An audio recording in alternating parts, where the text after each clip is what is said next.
আচ্ছা ভাইরা, এবার আমরা যে টপিকটা নিয়ে আলোচনা করব সেটা হচ্ছে দ্রুতি ও বেগ, that means speed and velocity. চলো এটা আমরা শুরু করি এবং আলোচনা করে দেখি দ্রুতি ও বেগ জিনিসটা কি খুব কঠিন নাকি সহজ। প্রথমত আমরা আলোচনা করব দ্রুতি নিয়ে। দ্রুতি জিনিসটা কি? আমি কি পয়েন্ট লিখছি একটু খেয়াল করে দেখো তোমরা। সময়ের সাথে, তারপরে কি লিখছি? অবস্থানের পরিবর্তনের হার। চলো তোমাদেরকে বুঝাই দিই। দেখো ভাইয়া, এই যে দ্রুতি বা বেগ যত কিছুই হয় না কেন, সব কি সময়ের সাথে হয় না? সময় তো আর স্থির থাকে না, সময় বারবার কি হয়? চেঞ্জ হয়। আমরা এক কথায় কি বলতে পারি? সময়ের সাথে এই কাজটা হবে। এবং তারপর ভাই কি লিখছে? অবস্থানের পরিবর্তনের হার। তাহলে যখন আমরা সংজ্ঞা হিসেবে লিখবো কিভাবে লিখবো?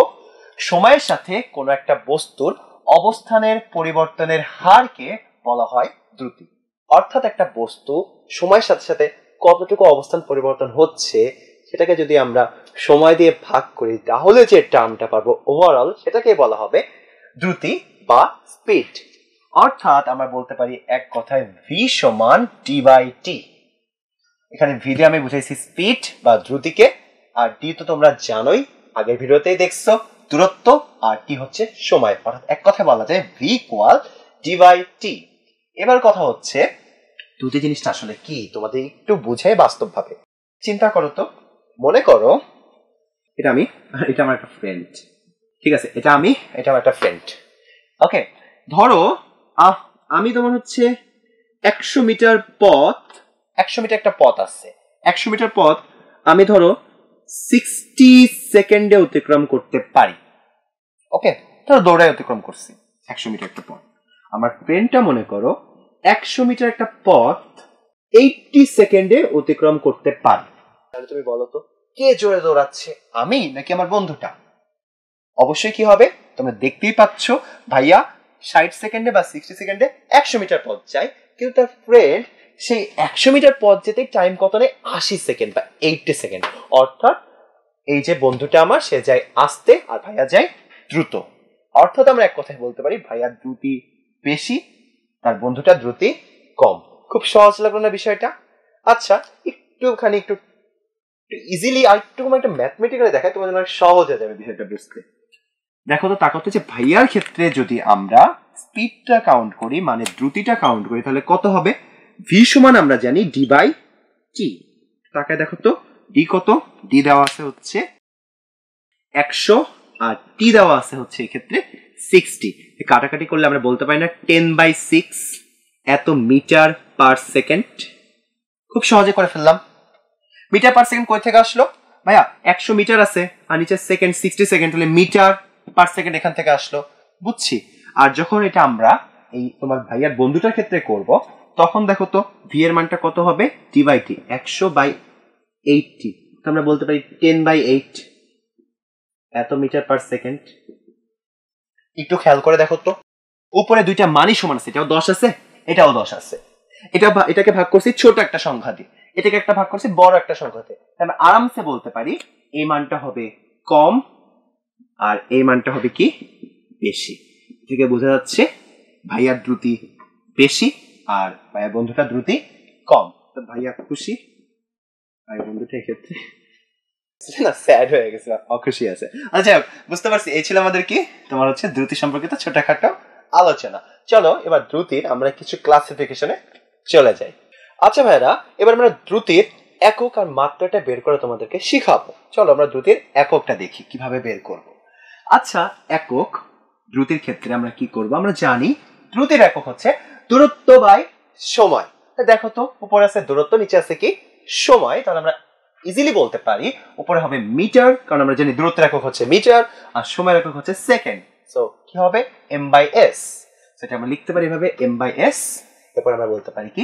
Metre per second. এভাবে আমরা খুব সহজেই দ্রুতির এককটা বলতে পারি মিটার পার সেকেন্ড। এবার দেখো মাত্রা, খেয়াল করে দেখো তো সবাই, দ্রুতি যখন আমরা কাজটা করতেছি, উপরে আছে হচ্ছে metre, m that means l length থেকে আসছে, নিচে আছে s-1 that means t time, টাইমের প্রথম অক্ষরটা হচ্ছে টি, সো আমরা আরামসে বলতে পারি এর মাত্রাটা হবে LT-1, LT-1।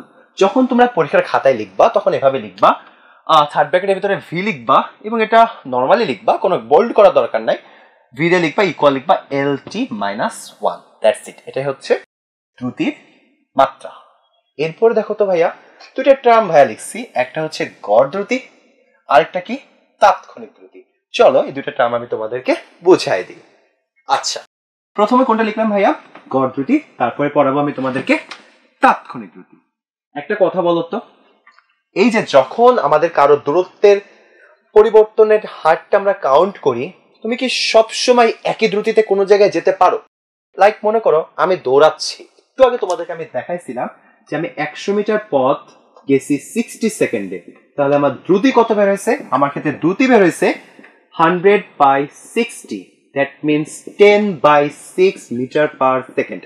আচ্ছা ভাইয়া, আমি কি সব সময় দৌড়ানোর সময় 10/6 মিটার পার সেকেন্ড এত দ্রুতিতে দৌড়াইতে পারবো? সবসময় কি এটা পসিবল? মনে করো আমি একটা রাস্তা দিয়ে যাচ্ছি, রাস্তায় আঁকা বাঁকা থাকতে পারে, কি উঁচু নিচু থাকতে পারে, কাটা থাকতে পারে, বালু থাকতে পারে, হাবি জাবি থাকবে, কাদা থাকতে পারে, অর্থাৎ একবার আমার গতি কমে যাবে, একবার আমার দ্রুতি কমে যাবে, একবার আমার দ্রুতি বেশি হয়ে যাবে। সো কখনোই দ্রুতি সাধারণত বাস্তব ক্ষেত্রে সমভাবে মেনটেন করা যায় না, এজন্যই আমাদের একটা নতুন টার্ম আনতে হয় যেটাকে বলা হয় গড় দ্রুতি। চিন্তা করো তো, তুমি ধরো একটা জায়গায় গেছো, লাইক মনে করো, চিন্তা করো আমি ধরো এখান থেকে দৌড় দিছি, আমার এটা ডেস্টিনেশন, এটা আমার গন্তব্য। এখন আমি যখন আমার গন্তব্যে যাব, যাওয়ার পথে আমি সবসময় তো আর 10/6 এই পরিমাণ দ্রুতি নিয়ে তো যেতে পারবো না। তাহলে আমার কোনো সময় মনে করো 10/6 হবে, কখনো মনে করো 10/5 হবে, কখনো 10/4 হবে, কখনো আবার কম হয়ে যাবে 10/8 হবে, কখনো আবার 10/9 হবে। অর্থাৎ আমার মানটা বারবার চেঞ্জ হবে, হয়ে হয়ে একটা নির্দিষ্ট গড় দ্রুতিতে আমি যে জায়গাটায় যাব। এই জিনিসটা আমরা এখন বের করবো। এখান থেকে এখানে, অর্থাৎ আমার পজিশন থেকে গন্তব্যে যেতে আমার যে দূরত্ব, টোটাল দূরত্ব হচ্ছে 5000 মিটার। মনে করো 5000 মিটার যেতে আমার টাইম লাগছে 3 মিনিটস। বুঝতে পারছো? অর্থাৎ আমার জায়গাটা থেকে আমি যদি গন্তব্যে যেতে চাই, আমার টাইমটা লাগছে ধরো 3 মিনিটস। তাহলে এই ক্ষেত্রে যখন আমরা কাউন্ট করব গড় দ্রুতি, তখন জিনিসটা অনেক ইজি। কিভাবে করবা একটু দেখো। এক্ষেত্রে কাজ করার সময় তোমরা গড় দ্রুতি যখন লিখবা, গড় দ্রুতি, তখন কি হবে? মোট যে দূরত্ব তুমি অতিক্রম করছো, অর্থাৎ মোট দূরত্ব ডিভাইডেড বাই কি লিখবা? মোট সময়, দ্যাটস ইট, আর কিচ্ছু না। অর্থাৎ এখানে কাউন্ট করার সময় আমাদের করতে হবে কি, মোট দূরত্ব বাট মোট সময়কে যদি আমরা ভাগ করি, তাহলে আমরা পেয়ে যাব গড় দ্রুতি। এটা খুবই সহজ, খুবই ইজি। একটু দেখো তাহলে গড় দ্রুতি যদি আমরা বের করতে চাই, মোট দূরত্ব ভাইয়ের এখানে কত আছে? 5000 মিটার, আর সময় কত লাগছে? 3 মিনিটস, দ্যাট মিনস 3 × 60। আমরা বলতে পারি তাহলে 5000/180 এত মিটার পার সেকেন্ড। ক্যালকুলেটর বসে মানটা বের করে ফেললো। খুব ইজিলি কি আমরা গড় দ্রুতি বের করতে পারবো না? সো আমরা দেখতেছি গড় দ্রুতি বের করা খুবই সহজ। এরপর একটা টার্ম ভাইয়া লিখে রাখছিলাম একটু আগে, এটা হচ্ছে তাৎক্ষণিক দ্রুতি। তোমাদেরকে এখন তাৎক্ষণিক দ্রুতি পড়াবো। দ্রুতি যে টপিকটা আছে, টপিকটাতে যত কিছু আছে আমরা পড়ে ফেলছি, খালি একটা টপিকে আমার এখন বাদ আছে, সেটা হচ্ছে তাৎক্ষণিক দ্রুতি। সবাই খাতায় লিখে ফেলো, তাৎক্ষণিক দ্রুতি। ওকে, চলো শুরু করি। তাৎক্ষণিক দ্রুতি বিষয়টা তোমরা খেয়াল করে দেখো তো, দ্রুতি কথাটার আগে ভাইয়া কি অ্যাড করছি? তাৎক্ষণিক। আর কি কিছু বলছি? তাৎক্ষণিক মানে কি? তৎক্ষণাৎ না, অর্থাৎ কোন একটা বিশেষ মুহূর্তে বা কোন একটা নির্দিষ্ট সময়ের দ্রুতি, দ্যাটস ইট, আর কিচ্ছু না। বিষয়টা হচ্ছে কোন একটা বিশেষ মুহূর্ত বা বিশেষ একটা সময়ে যে দ্রুতি হয়, সেটাই হচ্ছে তাৎক্ষণিক দ্রুতি, দ্যাটস ইট, আর কিছু না। অর্থাৎ একটা নির্দিষ্ট একটা বিশেষ মুহূর্তে, বিশেষ একটা সময়ে যে দ্রুতি হয়, সেটাকে আমরা বলতে পারি তাৎক্ষণিক দ্রুতি, দ্যাটস ইট। বুঝতে পারছি? সেটা একটু কঠিন লাগতেছে? তেমন কঠিন কিছু না। শোনো, মনে করো আমি ধরো ঢাকা বাইরে কক্সবাজার থেকে আমি ঢাকায় আসতেছি, একটা গাড়িতে করে আসতেছি, যে কোনো একটা গাড়িতে করে। গাড়িতে আসার সময় ধরো আমার টাইম লাগছে 6 আওয়ার্স। 6 ঘন্টা টাইম লাগতে পারে না? আমার লাগতেই পারে, খুবই স্বাভাবিক একটা বিষয়। 6 ঘন্টা যে আমার টাইম লাগছে আসতে, মনে করো আসছে আমি ধরো হচ্ছে জাস্ট গেস লাইক মনে করো 200 কিলোমিটার, ধরো জাস্ট ধরলাম আর কি, ধরার জন্য করতেছি। এখন ভাই আমি যদি তোমাকে বলি যে ভাইয়া তোমার 6 ঘন্টা যাওয়ার ভিতরে ঠিক 4 ঘন্টা 33 মিনিট 45 সেকেন্ডে এই টাইমটাতে দ্রুতি কত ছিল?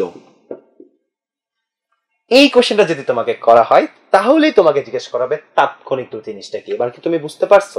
তাকায় দেখো, ঠিক 4 ঘন্টা 33 মিনিট 45 সেকেন্ডে তোমার একটা দ্রুতি থাকবে না, অর্থাৎ খুবই অল্প সময়ের ব্যবধানে তুমি একটা দ্রুতি পাবা না, খুবই অল্প সময়ের ব্যবধানে। ওই দ্রুতিটাকে বলা হবে তাৎক্ষণিক দ্রুতি। অর্থাৎ তাৎক্ষণিক দ্রুতির ক্ষেত্রে আমাদের মাথায় রাখতে হবে খুবই অল্প সময়ের ব্যবধানে এই দ্রুতিটা আমরা কাউন্ট করে থাকি, অর্থাৎ খুবই অল্প সময়ের ব্যবধানে এটা কাউন্ট করা হয়। আচ্ছা, এই দ্রুতি করার সময় কি আর কোনো ভাবে ব্যাখ্যা দেওয়া যায় আর একটু রিয়েলিস্টিক ভাবে? আছে, অপশন আছে। দেখছো হাতে একটা ব্যাট নিয়ে নিচ্ছি, ক্রিকেট ব্যাট। আজকে যতগুলো ভিডিও করলাম করার সময় সবসময় বল দিয়ে, ক্রিকেট বল দিয়ে দেখাইছিলাম, একটু ব্যাট দিয়ে তোমাদের কিছু জিনিস বুঝাই। খেয়াল করো তো, যখন দেখো না যে 6 মারে বা হচ্ছে তোমার বাউন্ডারি মারে বা 6 মারতেছে, মারার সময় খেয়াল করে দেখবা টাইমিং বলে একটা কথা বলে, যে টাইমিং করছে পারফেক্টলি। অর্থাৎ তারা যে তাৎক্ষণিক দ্রুতি যে টার্মটা ইউজ করে সেটা একদম পারফেক্টলি তাৎক্ষণিক দ্রুতিটা তারা করে থাকে। লাইক মনে করো যখন বলটা যে আমার হিট করতেছে, আমি এখন বাউন্ডারি মারতে যাব, বলটা যে কত গতিতে আসতেছে, একটা খুবই অল্প সময় আমরা একটা পাই না টাইমিং করার জন্য, ওই খুব অল্প সময় ঠিক পারফেক্টলি যদি আমরা এক্সিকিউট করতে পারি তখনই আমার বলটা হয় বাউন্ডারি হয় অথবা ওভার বাউন্ডারি হয়। তাহলে কি হচ্ছে, আমরা ক্যাচ আউট হয়ে যাবে, কোনোভাবে আমরা আউট হই। সো লজিক্যালি তোমরা বুঝতে পারছো তাৎক্ষণিক কনসেপ্টটা কি? খুবই অল্প সময়ে যদি আমরা ঠিকঠাক মতো কাজ করতে পারি, ঠিকঠাক মতো দ্রুতি প্রয়োগ করতে পারি, ওই দ্রুতিটাকে বলা হবে তাৎক্ষণিক দ্রুতি। দ্যাটস ইট, এটা ছিল আমাদের তাৎক্ষণিক দ্রুতি সম্পর্কিত আলোচনা। আই থিঙ্ক তোমরা বিষয়টা খুব সহজভাবে বুঝতে পারছো।